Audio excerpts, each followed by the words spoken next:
Kia ora whānau. Hope you guys are all enjoying day one of our nationwide lockdown, and that you're staying safe. So, for some of you who haven't got the Photoshop software at home or a computer that can run it, I've got an alternative standard for you to do. So I'm going to go through it briefly, but I'll be putting more online as the days go on in terms of information to help you. So what you've got on the screen in front of you is what you'll see, which will be posted to Google Docs, to Google Classroom in about 10 minutes when I finish this. So there's a folder that's going into Google Classroom, and it has the assessment in it, and what we're looking at is the assessment right now, and a couple of folders of resources. So this assessment asks you to analyze double page spreads by typographers or the graphic designers Neville Brody and David Carson. And they've got to be type-based, which means that they are double page spreads. So that's two pages that sit together, usually in a magazine or a newspaper, that predominantly or made up of writing, type font. So you can read through the introduction and the preparatory activity, etc., in your own time, and then look at the task. Now, what this assessment asks you to do is to analyse the methods and ideas that both David Carson and Neville Brody use in their work when they're designing it. So it asks you to find out the purpose.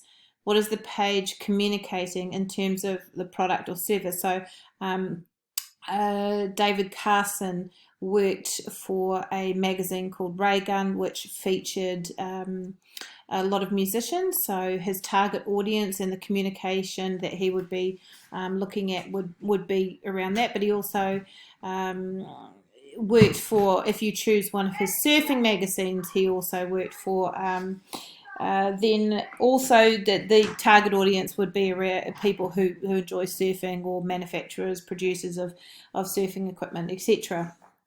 And so Neville Brody's work is slightly different in terms of his target audience.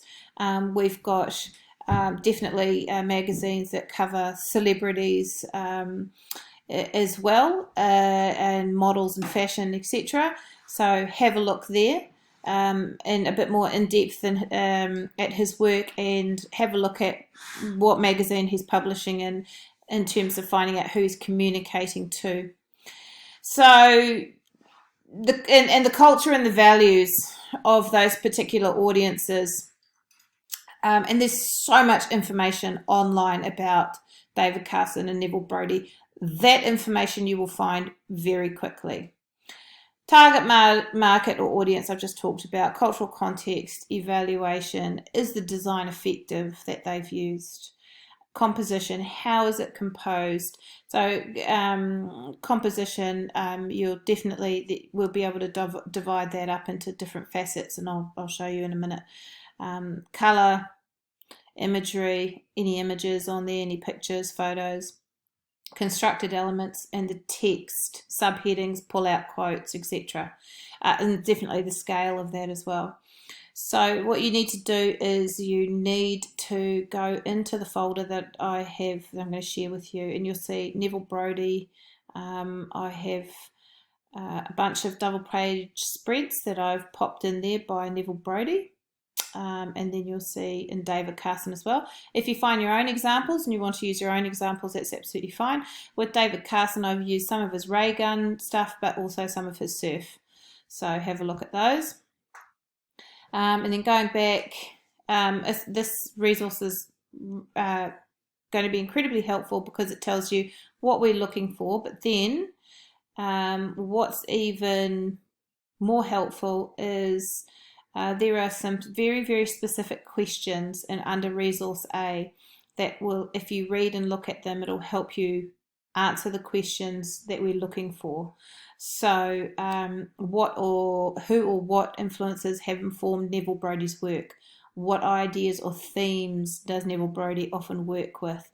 So those sub-questions answer some of the biggies up here. In other words, purpose. And if you scroll a little bit further down, loads and loads of links and books, but even your own Google search is going to come up with a ton of stuff. You will find a lot of Pinterest links.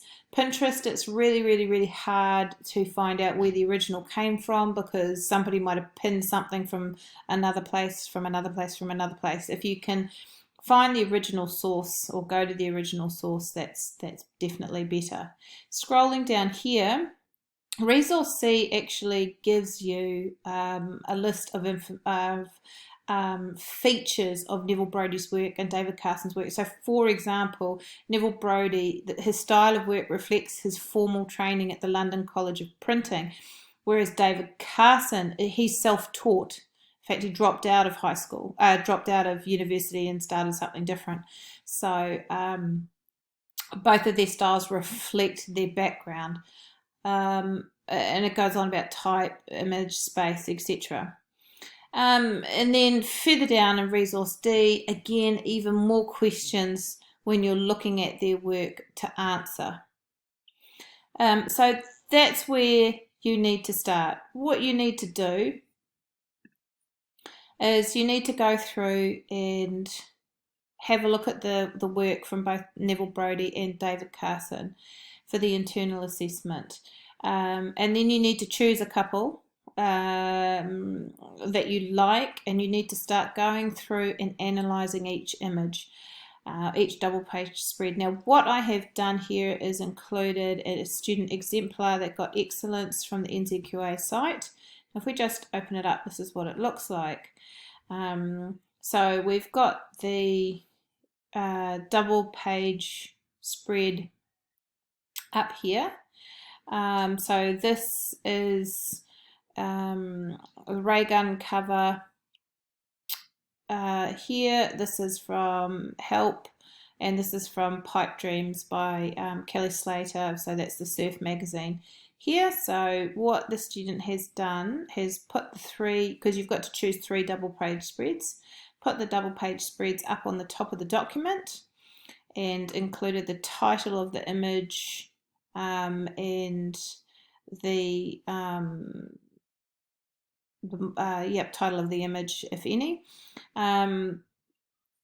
What the person has done there is then divided up the analysis underneath. So talked about the techniques and answered the questions within the document. Talked about the techniques they've used, juxtaposition, text, image manipulation, etc. And if we go further down,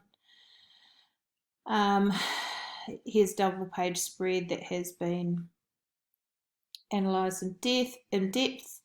The message, the colour, the composition, constructed elements, and imagery. Okay, so this is what your final needs to look like. You don't necessarily need to write an analytical essay. More what you need to do is break apart 3 double page spreads in detail and compare them. You also need to compare Carson and Brody's work style and approach. So I'm going to pop some more information as we go into the folder. What I really want you to do, or the aim and the objective for you over the next day or two, is to look at Carson and Brody's work, to read about them, and to see if you can figure out what their backgrounds were and their influences. So that's where you need to start. Have a look at their work, immerse yourself in it, find out about the designers themselves. Start there. Make some notes, and I will break this overall assessment into small tasks. So that's your first task, is to read about the backgrounds of both designers and have a look at their work. Okay, stay safe everybody. See you tomorrow.